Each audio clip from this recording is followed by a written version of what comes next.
Joining me now is Florida Congressman Greg Steube, a member of the House Ways and Means Committee. Congressman, good to see you. Thanks so much for being here this morning. Yeah, you too. What's your reaction to all of this in Texas? Well, again, more political theater from the left, but the leadership in Texas is right. I'm a Florida lawyer, not a Texas lawyer, but if you're not showing up to do your job, that's a dereliction of duty, and there's got to be some constitutional authority for the governor to remove those individuals for failing to show up to do their job. So it's great to hear the conversations of Paxton and Abbott that they're going to remove these individuals if they don't show up by Friday, and that's absolutely what should happen. You have Texas, the majority of their legislature, trying to move forward on these redistricting maps, and just because Democrats don't want to show up to work, they're not able to have a quorum to move forward, so they absolutely should take action on that. Well, I mean, look, redistricting is the process that redraws the congressional boundaries to ensure that proportional representation is happening, and every state has different methods to do so.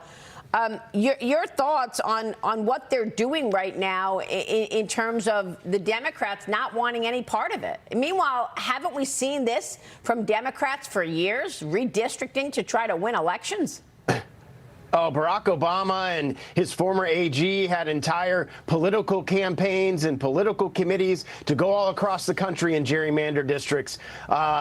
You look back to the Biden administration and what they did with the census, undercutting by counting illegal immigrants in California and New York. If you just look at the voter turnout in an election like mine in Florida and how many people vote, and then how many people vote in, say, a California congressional race, you can see there's much less citizens in those states. And they blamed COVID for the numbers. And I told this administration as Trump came into office, we've got to redo the census. We've got to redo it in an accurate way. And I can guarantee you Florida should have 3 or 4 more seats. Texas should have 4 or 5 more seats. And New York and California should have less seats because they used COVID as a reason why they couldn't count numbers, and they cut us seats. Florida should have at least 1 additional seat based on the last Census Bureau data, and Texas should have at least 2, and that can change the outcome of the House campaigns and the House elections for U.S. Congress. Well, I mean, it's funny to see Barack Obama coming out and using the whole Republicans are a threat to democracy again, just a week after he was nailed for being behind the whole push to take down President Trump with the Russia collusion lie.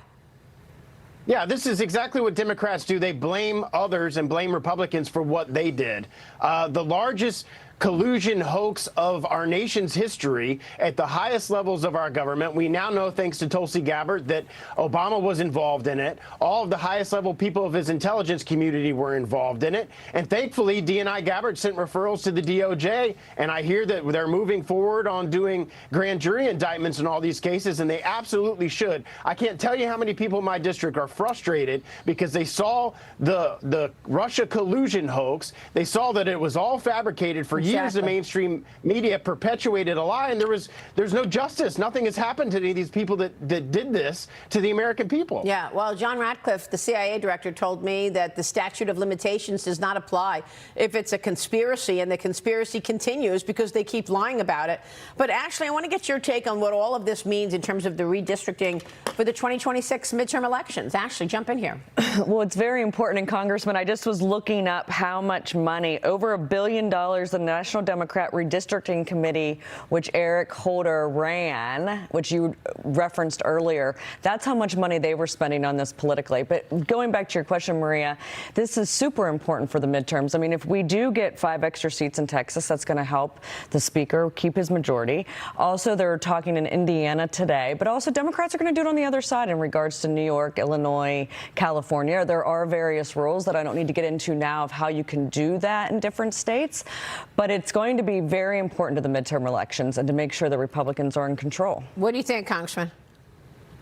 Yeah, I think it would be great if President Trump reordered a census order based on citizens and not non-citizens in our country. And I think you would see those numbers change dramatically. If we just picked up 5 seats in Texas, that is a huge swing. We only have a 3-vote majority right now in the House of Representatives. To have a 7 or 8 vote majority in the House of Representatives would give us a lot of leeway when we have challenging votes on appropriations and those sort of things. So that makes a huge difference, and it makes it harder and harder in future years years for Democrats to take control of the chamber, and we'll be able to hold control of the chamber for a period of time. Meanwhile, Senate Republicans are mulling whether or not to change confirmation rules now after the Senate went on August recess without confirming President Trump's nominees. They left more than 140 of the president's nominees pending. The changes they're talking about could be shortening debate times or eliminating some procedural votes, grouping certain nominees together, lowering the number of nominees requiring confirmation. Congressman, what do you think happens here? And do you think these nominees are going to get past the finish line? These are not controversial people or jobs, are they? Yeah, and you know there's like 1,200 nominees the Senate gets confirmation process on, and only 130 have been confirmed. That shows you how few have been able to get through the process. We're over 6 months into Trump's presidency. They have to change the rules moving forward. We are at a historic, once-in-a-generation opportunity with President Trump in the White House, a Republican Senate, and a Republican House. We have to get these nominees confirmed. We have to get this agenda passed. And if that means changing the rules in the Senate, then by golly, we need to do it to move forward with the mandate that the American people have given us to do. Yeah, I mean, you know, the president was telling Congress to forget about it, go home. Chuck Schumer wants to be paid for all of this the other day with the fight over NIH spending.